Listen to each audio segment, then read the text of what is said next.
எங்கள் ஊர் அரசியல்வாதிகளுக்கு இலங்கை தமிழர்கள் மேலே பற்று அதிகம் அப்படின்ற மாதிரி ஒரு டயலாக்கு, அதெல்லாம் எப்படி?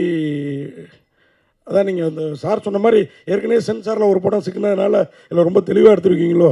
இல்லை அப்படி இல்லை சார். உண்மையாக நடந்த கதை, அதுக்கான நிறைய எவிடன்ஸ் நம்ம கொடுக்கும்போது அப்போ இதெல்லாம் விடுறாங்க சார். ஸோ நடந்த விஷயத்துக்கான எல்லா டீட்டெயில்ஸும் அவங்களுக்கு நம்ம சப்மிட் பண்ணுறோம் இல்லையா சென்சார் போர்டில், அதெல்லாம் பார்த்ததுக்கப்புறம் தான் விடுறாங்க. ஸோ அவங்களுக்கு அது உண்மையாக நடந்த கதைன்னு தெரிஞ்சால் விடுறாங்க. ஸோ அதனால தான் வந்து முன்னாள் பிரதமர் அந்த மாதிரியான டீட்டெயிலாக டைரெக்டாக பேர் சொல்லாமல் இந்த மாதிரி மறைமுகமாக யூஸ் பண்ணிக்கலான்றது தான் அவங்களுடைய கருத்து. சார் சசிகுமார் சார், உங்களுக்கு ஒரு கேள்வி. இப்போ நீங்களே சொல்லிட்டீங்க, ஆனால் அதை வேறு வடிவில் கேட்குறேன். டூரிஸ்ட் ஃபேமிலி இப்போ தொடர்ந்து ஃப்ரீடம், இது வந்து சில தரப்பினரை வந்து ஏதோ நீங்கள் இலங்கை தமிழருக்கு ஆதரவானவர் அப்படின்ற மாதிரியே எடுத்துகிட்டு போகிற மாதிரி இருக்காதா? தமிழருக்கு ஆதரவாளர் சார், அவ்வளோதான். அதே மாதிரி ஃப்ரீடம் அது என்னென்னா அது அமைஞ்சது தான், இது பிளான் பண்ணிலாம் பண்ணலை. ஆக்சுவலாக வந்து இந்த படம் வந்திருக்கணும், ஃப்ரீடம் வந்திருக்கணும். அதுக்கப்புறம் 2 படத்துக்கு வரணும், இல்லை டூரிஸ்ட் ஃபேமிலிக்கு அப்புறம் இன்னொரு படம் வந்திருக்கணும். அந்த படம் வரல. இது ரெடியாக இருந்த உடனே அவர் அதை ரிலீஸ் பண்ணிட்டாங்க. நான் ஒரு ப்ரொடியூசர்கிட்ட இந்த டைம் ரிலீஸ் பண்ணக்கூடாது, அதுக்கு அடுத்து பண்ணுங்கன்னு சொல்ல முடியாது. ஏன்னா அவங்க இவ்வளோ நாள் வெயிட் பண்ணியிருக்காங்க, இதை கஷ்டப்பட்டு அதை எடுத்துகிட்டு வந்திருக்காரு. ஸோ அவங்களோட முடிவை அதை விட்டுட்டேன். அப்படி தான். சுதந்திரம் டைட்டில் வச்சுருக்கலாமே, டூரிஸ்ட் ஃபேமிலி ஃப்ரீடம் சொல்லிட்டு டைட்டில் வச்சுட்டு தமிழருக்கான படங்கிறீங்களே. அதுதான் ஒன்று. சுதந்திரம் தான் வைக்கணும்னு நினச்சோம். சுதந்திரம் ஏற்கனவே வச்சுட்டாங்க, கிடைக்கல. விடுதலைன்னு வைக்கலான்னு பார்த்தோம், அதுவும் வந்துருச்சு. அப்புறம் இப்போ எல்லாமே என்னமா இருக்குன்னா, அந்த ஓடிடி, இப்போ சார் தான் சொன்னார், ஓடிடி கையில் தான் எல்லாமே இருக்குது. பேர் கூட அவங்க கையில் தான் இப்போ போயிடுச்சு. இங்கிலீஷில் வச்சா தான் எல்லா லாங்குவேஜ்லேயும் பண்ணணும் அப்படின்றது. ஆனால் எனக்கு பர்சனலாக கேட்டால் தமிழில் வச்சா, ஏன்னா என்னோடய படங்களே வரிசையாக டூரிஸ்ட் ஃபேமிலி அப்படின்னு நானே கேள்வி கேட்டுக்கிறேன். என்னப்பா என் படம் வரிசையாக இங்கிலீஷில் ஒரு படமாக தமிழில் வருமானு பார்க்குறேன். பகையனுக்கு அருள்வாயின்னு ஒன்று போட்டிருக்கேன், ஒன்று இருக்குது, அதுதான் தமிழில் இருக்குது. கொஞ்சம் சந்தோஷப்பட்டுக்கிறேன். அது நிஜமல் மேடம். ஒரு கேள்வி, நீங்கள் பேசுகிறப்ப எனக்கு கொஞ்சம் ஸ்ரீலங்கன் தமிழில் பேசுகிறதே கஷ்டம், அப்புறம் ஸ்ரீலங்கன் தமிழ் கஷ்டம். ஆனால் சாரோட டூரிஸ்ட் ஃபேமிலியில் ஒரு டைலாக் இருக்கும், அவர் வந்து முதல்ல மலையாளின்னு தான் காமிச்சிப்பார். ஏன்னா கொஞ்சம் ஸ்ரீலங்கன் தமிழ் வந்து மலையாள வாடையோடு இருக்கும், ஓகேங்களா? தூய தமிழாக இருக்கும், ஆனால் மலையாளம் பேசுகிற மாதிரி இருக்கும். அதை நீங்கள் பார்க்கலையா? உங்களுக்கு உண்மையாகவே கஷ்டமாக இருந்தது ஸ்ரீலங்கன் தமிழ்?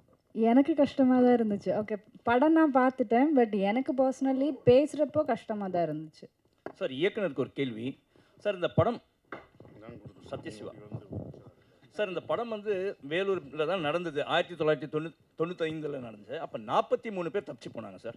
அந்த 43 பேரும் அன்னைக்கு வந்து கோர்ட்டில் வந்து விசாரணை அப்போ வந்து அவங்க வந்து ரெஃப்யூஜிஸ்ன்னு சொல்லவே இல்லை, அவங்க வந்து திட்டவட்டமாக விடுதலை புலிகள் அப்படின்னு தான் குறிப்பிட்டிருந்தாங்க. பட் இந்த சென்சாரில் வந்து நீங்கள் வந்து இது வந்து உண்மை சம்பவத்தை பேஸ் பண்ணி எடுத்திருக்கேன் அப்படின்னு சொன்னீங்க. அப்படி இருக்கும்போது சென்சாரில் வந்து இது எப்படி ஏற்றுக்கினாங்க சார்? ஸ்ரீலங்காவில் இருந்து வர எல்லாரையுமே நம்ம விடுதலை புலிகள் தான் சார் சொல்கிறோம். அது ரைட் சார். இல்லை சார், ரெஃப்யூஜி கேம்ப்ஸும் இருக்கு. இல்லை சார், வினதாவாதம் பண்ணல, இருக்கிற உண்மையை வந்து நான் உங்களுக்கு தெளிவுபடுத்துறேன் சார். அது என்னென்னா, இந்த படம் பண்ணும்போதே true events, inspired by true events தான் போட்டிருக்கோம். அதில் ஊந்தப்பட்டு அப்படின்ற ஒரு விஷயம் தான், இன்ஸ்பயர் தான். கேரக்டர்ஸ் எல்லாமே ஃபிக்ஷன் தான். இப்போ நான் இருக்கிறது, என் மனைவி இருக்கிறது, இதெல்லாம் நிஜம் இல்லை. அது வந்து ஃபிக்ஷனாக தான் காமிக்கிறோம். அதுக்குள்ளே இருக்க எல்லாருமே இந்த கேரக்டர்ஸ்லாம் ஃபிக்ஷனாக காமிக்கிறோம். அப்படி நடந்த ஒரு சம்பவத்தில் ஒரு கற்பனை கலந்து இருந்தால் எப்படி இருக்கும் அப்படின்றனால தான் அது வெளியில் வருது. நிஜமாக அப்படியே பதிவு பண்ணி இப்படி ஒருத்தர் இருந்தார், இப்படி ஒருத்தர் இருந்தால் அவங்க சென்சார் பண்ணியிருப்பாங்க. ஸோ அதெல்லாம் இல்லாமல் அப்படி ஒரு நிஜம் இந்த காலகட்டத்தில் நடந்த இந்த ஜெயிலில் இப்படி ஒரு ஜெயில் பிரேக் நடந்த இடத்துல ஒரு ஃபிக்ஷனாக இவங்கெல்லாம் வாழ்ந்தாங்கன்னா இப்படி இருந்தாங்கன்னான்ற ஒரு விஷயம், அந்த உண்மைக்குள்ளே ஒரு ஃபிக்ஷனுக்கு இல்லை. அதே மாதிரி அந்த கைதிகள் வந்து அதில் தப்பிக்கிறதுக்கு முயற்சி பண்ணாங்க சார். அவங்க வந்து உண்மையிலே திறமசாலிகள் தான் சொல்லணும். ஏன்னா வந்து 153 மீட்டருக்கு தோணுனாங்க சார். அதுவும் 67 அடி வித்து வந்து பண்ணாங்க அவங்க. இதுதான் வந்து கதையும் சொல்கிறீங்க. இல்லை இல்லை சார், இல்லை இல்லை இல்லை இல்லை, நான் அது அந்த மாதிரி செய்யலாம். அந்த எஃபர்ட்ஸ் இதை காமிச்சிருக்கீங்களா? அது நீங்கள் படம் பார்க்கும்போது கண்டிப்பாக இருக்கும்னு, எவ்வளோ இது பண்ணுறாங்க அந்த தப்பிக்கிறது, அந்த எஃபெக்டை தானே அந்த பையன் கொடுத்தாரு. ஆண்டனின்ற பையன் இது பண்ணும்போது எங்களுக்கு கை காலெலாம் போச்சுன்றாங்க பார்த்தீங்களா, அந்த எஃபெக்டோட இது தான். நிஜமாகவே தோண்டி போட்டிருந்தாங்க, அந்த நிஜ இதில் தான் போகணும், தண்ணி நிஜமாகவே வரும். இவர் எப்போ தான் முடிப்பாருலாம் எனக்கு தெரியும். ஒரு இடத்த ஒரு ஷாட்லாம் தண்ணி வந்துக்கிட்டே இருக்கும், அந்த மூடி அதுக்குள்ளேயும் போடணும். இவங்க கட்டும் சொல்லலை, அதுக்குள்ளேயும் நாங்கள் நிஜமாகவே பண்ணுற மாதிரி தான் அது இருந்தது. அப்படி அது அந்த மாதிரி தான் சார் இருக்கும். அது நீங்கள் இப்போ படம் பார்க்கும்போது உங்களுக்கு எப்படி லைவாக இருந்ததோ, ஏன்னா ஃபிக்ஷன், அதனால தான் காமெடி அங்கே பண்ண முடியாது, அங்கே ஒரு சாங்கும் பண்ண முடியாது. ஏன்னா ஒரு நிஜம் நடந்த ஒரு சம்பவத்தை அதை ஃபிக்ஷனோட சொல்லும்போது அது பண்ணக்கூடாதுன்னு உங்களுக்கு அது தெரிஞ்சிருக்கு. நீங்கள் அதெல்லாம் படம் பார்க்கும்போது இல்லை ப்ராமிசிங்காக சார், இருக்கு சார். நீங்கள் அந்த நியூஸ் பண்ணியிருக்கீங்க, அந்த இதை பற்றி உங்களுக்கு அந்த காலத்தில் நடந்த ஒரு விஷயம் தெரிஞ்சிருக்கு. இது நிறைய பேருக்கு அப்படி ஒரு விஷயம் நடந்தே தெரியல. ஏன்னா நம்ம கான்சன்ட்ரேஷனில் இந்த பக்கம் இருக்கும்போது இப்படி ஒரு சம்பவம் நடந்தது பேப்பர் செய்தியாக தான் அது இருந்திருக்கு. அதான் வந்திருக்கு sir. Thank you sir. Director sir, இந்த படத்தில் வில்லன் தமிழ்நாடு போலீஸும் இந்திய அரசியல்வாதிகளுமா? அது நீங்கள் கேட்ட கேள்வி கரெக்ட் சார். இந்த படத்தில் வில்லன் வந்து தமிழ்நாடு போலீஸ் இல்லை சார், அது ஒரு மலையாள போலீஸ் தான். ஆமாம் ஆமாம்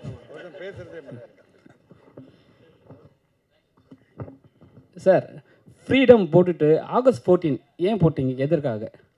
சார், அவங்க தப்பிக்கிறதுக்கு முயற்சி பண்ண நாள் அன்னைக்கு தான் சார். அன்னைக்கு முயற்சி பண்ணாங்க, நம்மளுக்கு எப்போ கிடச்சிது? என்ன சார், இது கூட உங்களுக்கு தெரியாது சார் இப்போ என்னன்னா நாங்கள் எப்படி எடுத்துப்போம் அதை? சார் ஃப்ரீடம் சார், இந்த கதையில் அவர் ஃப்ரீடம் ஆகஸ்ட் 14 போட்டது நமக்கெல்லாம் ஆகஸ்ட் 15 தான். அவங்க தப்பிச்சாங்க பாருங்க, அது ஆகஸ்ட் 14. அவங்களுக்கு ஃப்ரீடம் ஆகஸ்ட் 14. அதான் சார். இப்போ அதே மாதிரி சீனில் ஒன்று காட்டியிருப்பீங்க, இப்போ இருக்கிற ஆட்சி முறையை வந்து அவங்க வந்து லாஸ்ட் டைம் வந்து பண்ணும்போது ஒரு பெரிய இஷ்யூ ஆக்குனாங்க, சரிங்களா? இப்போ சொல்ல வேணாம், ஆனால் வந்து அந்த கொடியை காட்டியிருக்கீங்க, அந்த போராட்ட கொடியில் வந்து டிஎம்கே கொடி இருக்குது. இப்போ ஏதாவது பிரச்சனை பண்ணாங்கன்னா என்ன பண்ணுவீங்க? இல்லை சார், இது கொடியே இல்லை சார், அது சென்சாரில் அதெல்லாம் எதுவுமே காமிக்கல சார், அதில் கிடையாது சார். இல்லை சார், அந்த போராட்டம் ஒரு சீன் காட்டுவீங்க, அதில் இருந்து பிளாக் அண்ட் ரெட்டு. இல்லை, அது போட்டால் அது சென்சார், அது இதில் தான் இருந்திருக்கும். மேபி இந்த யூடியூப்பில் உங்களுக்கு காமிச்ச வெர்ஷனில் தான் இருந்திருக்கும். அது வந்து எதுலேயுமே வரல, படத்துலையோ யூடியூப் சேனல்லையோ வரல. உங்களுக்கு ரெண்டு காமிச்சாங்க பார்த்தீங்களா? ஒன்று இவங்க இப்போ உங்களுக்காக காமிக்கப்பட்டது ஸ்பெஷல், இன்னொன்று வந்து யூடியூப்லேயும் தேட்டர்லேயும் வரப்போகிற ட்ரெய்லர் வராது சார். சசி சார், இந்த டூரிஸ்ட் ஃபேமிலி படம் 90 கோடிக்கு மேலே வந்திருக்கு, கிட்டத்தட்ட 100 கோடி வந்திருக்கு. ரொம்ப சந்தோஷமாக இருக்கீங்க. அந்த தாக்கம் பாதிப்புலாம் அடுத்தடுத்த படங்களில் உங்களோட தனிப்பட்ட இதில் ஏதாவது பிரதிபலிக்கா? எப்படி இருக்குது சந்தோஷம்? தனிப்பட்ட பிஸ்னஸில், சம்பளத்தில், அடுத்தடுத்த விஷயங்களில்?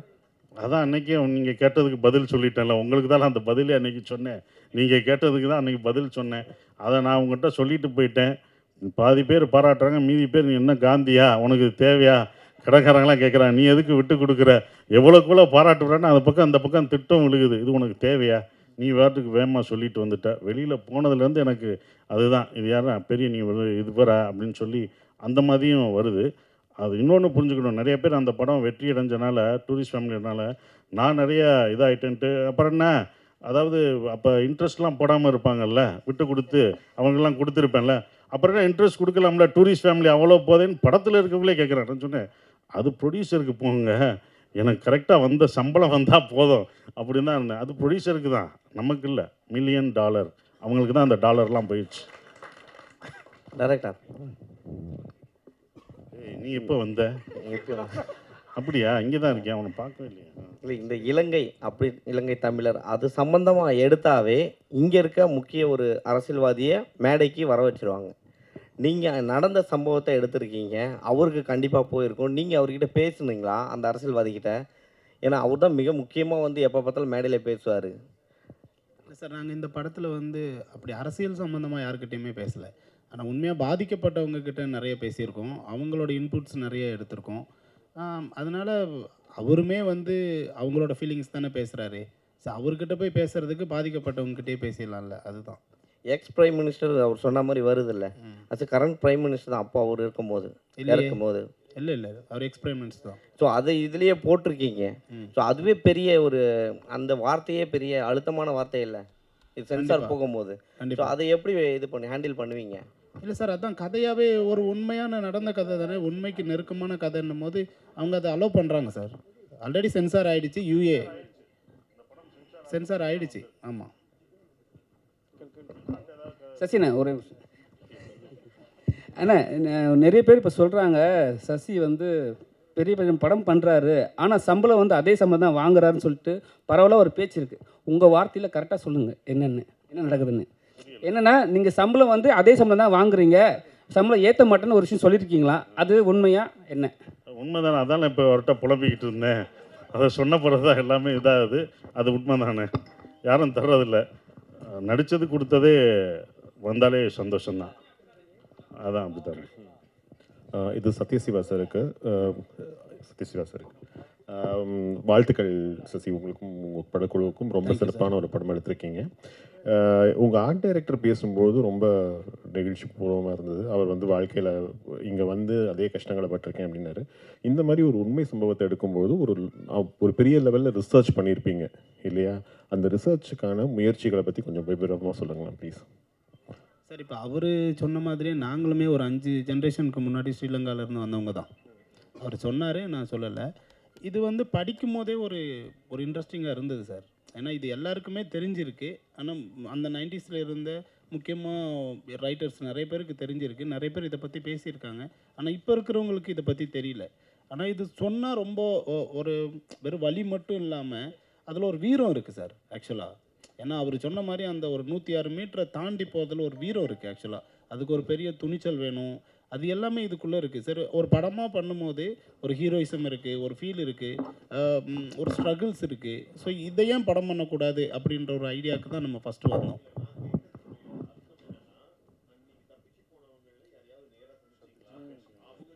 இல்லை சார், அவங்க டைரெக்டாக சந்தித்து போனவங்கக்கிட்ட நம்ம பேசலை. ஆனால் சந்தித்து போனவங்களோட உறவுகள் இருக்காங்கல்ல, அவங்கக்கிட்ட பேசணும்.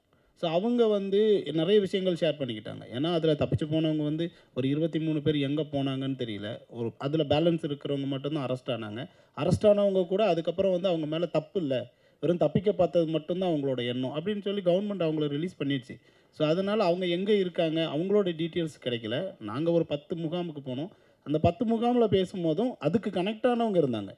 ஸோ இந்த கேஸ் சம்மந்தமாக கனெக்ட் ஆனவங்க, அப்போ இருந்தவங்க, அப்போ இதை பார்த்துருப்பாங்க இல்லையா, அவங்க நிறைய இன்புட்ஸ் கொடுத்தாங்க. இதுதான் நாங்கள் பண்ண ரிசர்ச். நிஜமோன் மேடம், நீங்கள் ஜெய் பீம் ஆகட்டும், இந்த படமாகட்டும், ஜெண்டில் உமன், காதல் என்பது படம் எல்லாமே உங்கள் வயசுக்கு மீறிய ஒரு மெச்சூர்டு ரோலாக நடிக்கிறீங்க. அது வந்து என்ன காரணம்? உங்களுக்கு வந்து ரொம்ப ஜாலியாக ஆடல் பாடல் அந்த மாதிரி இதெல்லாம் கமர்ஷியலாக நடிக்கணும்னு ஆசை இருக்கா, இல்லை இந்த மாதிரி கேரக்டராக உங்களை தேடி வருதா?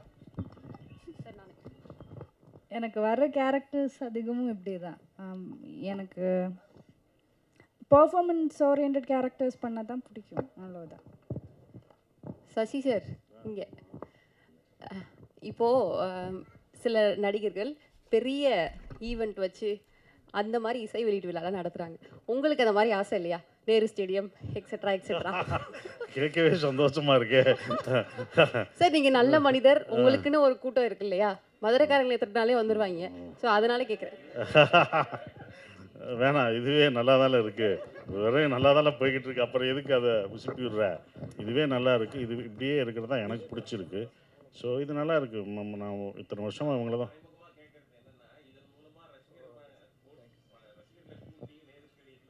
ரசிகர் மன்றம்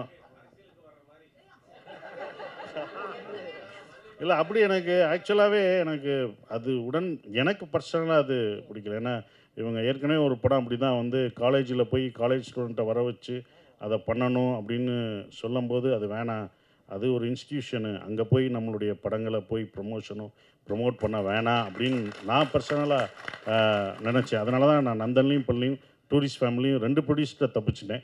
இவர் கேட்கல, அதனால் இன்னும் தப்பிச்சிட்டேன்.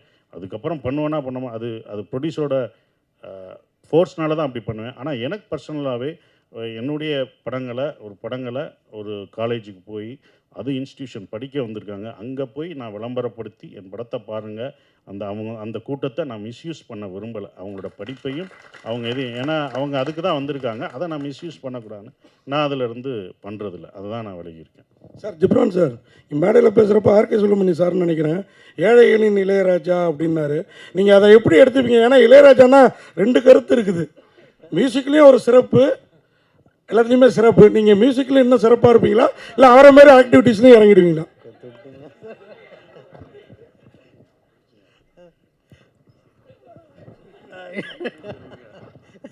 இல்லை சார், ஐயோ என்ன சொன்னாலும் மாட்டேனே.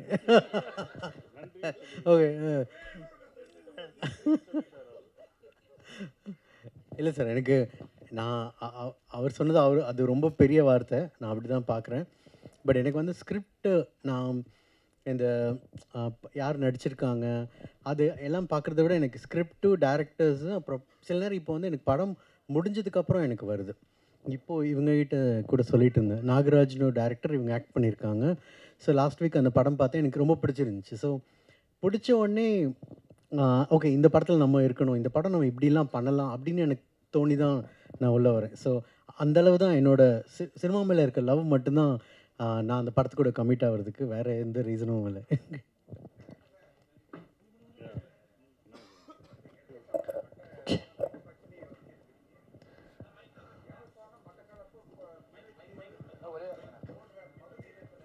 சார் ஒரே ஒரு நிமிஷம், சார் ஒரே ஒரு நிமிஷம், மைக்கு மட்டும் கொடுக்குறோம், இறுதி கேள்வியாக இருக்கட்டும்.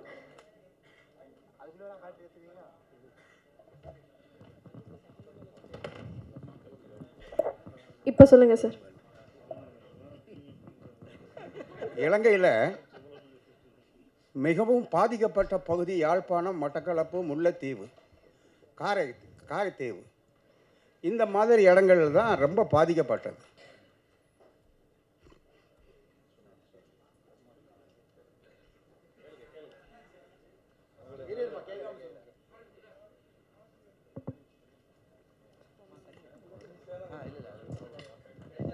அண்ணே சொல்லுங்கண்ணே, பரவாயில்ல சொல்லுங்கள், நீங்கள் மனசில் இருக்க சொல்லுங்கள், கேளுங்கண்ணே, ஒன்றும் இல்லை, சாரிண்ணே, அதான் சாரிண்ணே சொல்லுங்கண்ணே, கேளுங்கண்ணே.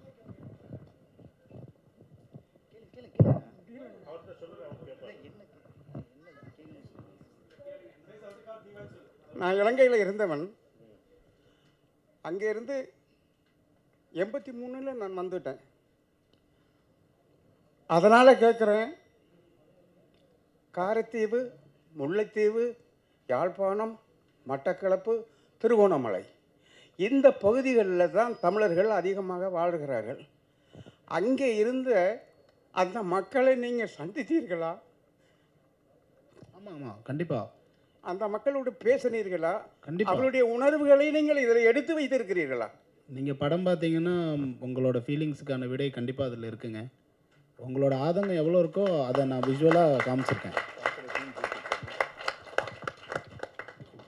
அதை தான் நான் சொன்னேன், நாங்கள் நடிக்கும்போதே உணர்ந்தோம். அப்போ அவங்களுக்கு எப்படி இருக்குன்னு நானும் ராமசாமியை எனக்கு சொல்லிகிட்டு இருக்கும்போது அதை பற்றிலாம் சொல்லும்போது சொன்னார்னா, இப்போ படம் பார்க்கும்போது உங்களுக்கு அந்த இது தெரியும். ரொம்ப ரொம்ப நன்றி. எனக்கு தெரிஞ்சு இந்த படத்தினுடைய மிகப்பெரிய வெற்றியாக அவர் கேட்ட கேள்வி இருக்கும்.